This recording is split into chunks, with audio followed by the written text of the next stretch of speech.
Welcome to JC royal kitchen. இன்றைக்கி நம்ம கிச்சனில் சிக்கன் பிரியாணி எப்படி செய்யலாம் பார்க்கலாம். ஏற்கனவே நான் சிக்கன் பிரியாணி அப்லோட் பண்ணியிருக்கேன். இன்றைக்கி நம்ம வேறு ஒரு மெத்தடில் செய்ய போகிறோம். அது எப்படி செய்யலாம்னு பார்க்குறதுக்கு முன்னாடி நம்ம சேனலை ஃபஸ்ட் டைம் பார்க்குறீங்கன்னா மறக்காமல் சப்ஸ்கிரைப் பண்ணிக்கோங்க. பக்கத்தில் இருக்க பெல் ஐக்கானை கிளிக் பண்ணி ஆல் செலக்ட் பண்ணிக்கோங்க. அப்போ தான் நான் போகிற வீடியோஸ் எல்லாம் உடனுக்குடனே உங்களுக்கு வந்து சேரும். இப்போ வாங்க வீடியோக்குள்ளே போகலாம்.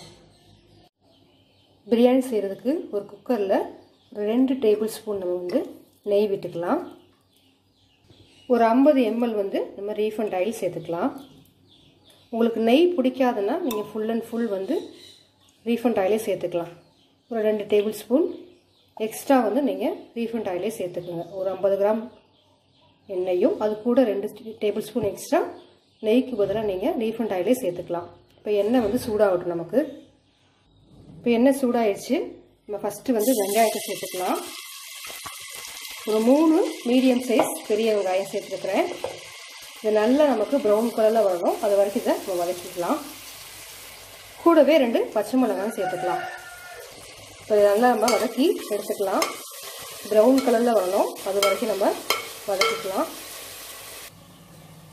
வெங்காயம் வதங்குறதுக்குள்ளே நம்ம ஒரு பிரியாணி மசாலா வந்து ரெடி பண்ணிடலாம். ஒரு பெரிய சைஸ் பட்டையை வந்து நான் வந்து கட் பண்ணி வச்சுருக்கிறேன். ஒரு பிரியாணி இலை, ஸ்டார் அனைஸ், ஒரு டேபிள் ஸ்பூன் வந்து சோம்பு, ஒரு அரை டேபிள் ஸ்பூன் கசகசா, 3 ஏலக்காய், 4 கிராம்பு எடுத்துருக்கேன். இது எல்லாத்தையும் நம்ம ஒன்றா அரைச்சி எடுத்துகிட்டு வந்துடலாம். வெங்காயம் நமக்கு நல்லா ப்ரௌன் கலரில் வதங்கிடுச்சு. நம்ம அரைச்சி வச்சுருக்கிற பிரியாணி மசாலாவை இது கூட சேர்த்துடலாம்.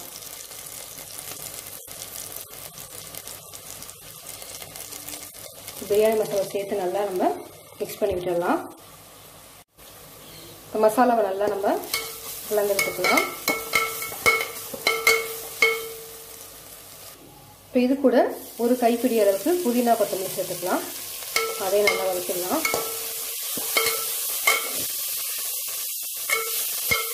ரெண்டு மீடியம் சைஸ் தக்காளி பொடியாக கட் பண்ணியிருக்கேன். அதையும் இது கூட சேர்த்துடலாம். தக்காளி நமக்கு நல்லா வதங்கணும். அது வரைக்கும் வதக்கி எடுத்துக்கலாம். ஒரு 2 டேபிள் ஸ்பூன் இஞ்சி பூண்டு பேஸ்ட் சேர்த்துக்கலாம். இஞ்சி பூண்டு பேஸ்ட் வந்து நீங்கள் ஃப்ரெஷ்ஷாக அரைச்சி போடுங்க.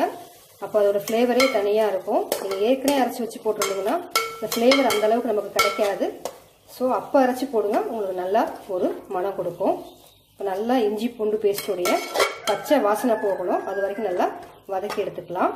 இப்போவே இது கூட நம்ம கொஞ்சம் உப்பு சேர்த்துக்கலாம்.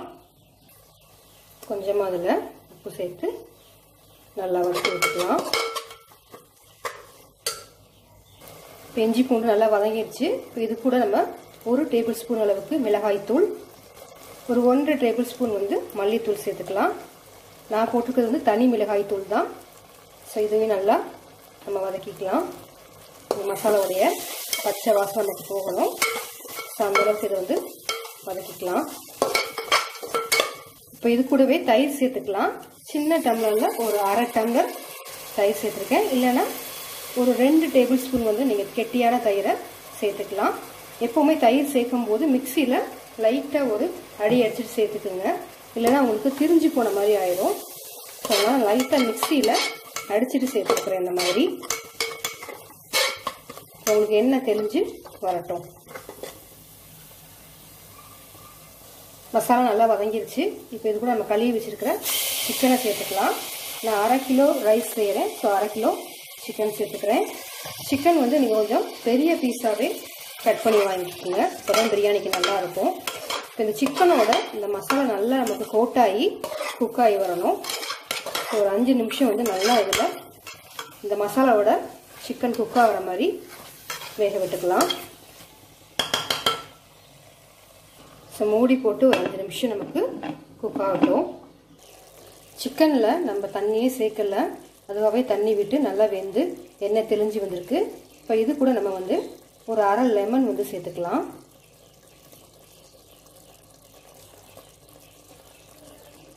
ஒரு கிளறி விடலாம்.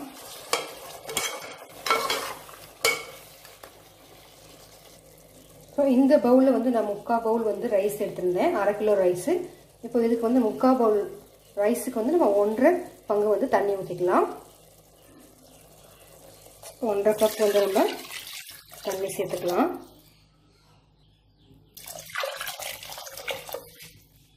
தண்ணி நல்லா நம்ம கொதிச்சு வரட்டும். நீங்கள் ஒரு அரை கப் தேங்காய் பால் கூட சேர்த்துக்கலாம். எல்லா பிரியாணிலையும் பொதுவாக தேங்காய் பால் சேர்ப்பேன். இன்றைக்கி நான் சேர்க்கல, ஃபுல்லாகவே வந்து தண்ணி தான் சேர்த்துருக்கேன். உங்களுக்கு தேங்காய் பால் பிடிக்குன்னா 1.5 கப்பில் ஒரு அரை கப் வந்து தேங்காய் பால் சேர்த்துக்குங்க. இப்போ தண்ணி நல்லா நமக்கு கொதிச்சு வரட்டும். அதுக்கப்புறம் நம்ம ரைஸை சேர்த்துக்கலாம். இந்த ஸ்டேஜில் உங்களுக்கு உப்பு போதுமானு செக் பண்ணி பார்த்துக்குங்க. இப்போ தண்ணி நல்லா கொதிச்சிருச்சு. நம்ம கழுவி வச்சுருக்க ரைஸை சேர்த்துக்கலாம். நான் இன்றைக்கி வந்து 24 கேரட் சேர்த்துருக்கிறேன். நீங்கள் எந்த பிரியாணி ரைஸ் வேணாலும் சேர்த்துக்குங்க.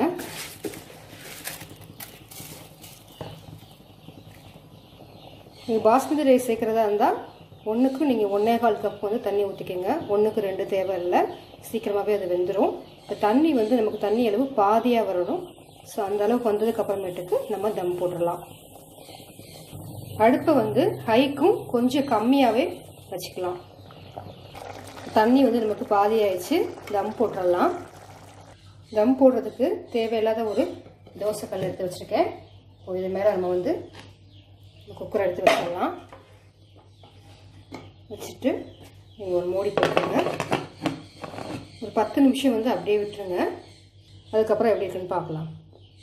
ஒரு 10 நிமிஷம் கழிச்சு பாருங்கள், நமக்கு ரைஸ் வந்து நல்லா சூப்பராக வெந்துருச்சு. பொலன்னு வெந்துருச்சு. உங்கள் சிக்கன் நமக்கு நல்லா வெந்து வந்திருக்குது. நீங்களும் உங்கள் வீட்டில் நான் சொன்ன மெத்தட்லேயே ட்ரை பண்ணி பாருங்கள். இந்த ரெசிபி உங்களுக்கு பிடிச்சிருந்துச்சுன்னா லைக் பண்ணுங்கள், ஷேர் பண்ணுங்கள். மறக்காமல் நம்ம சேனலை சப்ஸ்கிரைப் பண்ணிக்கோங்க.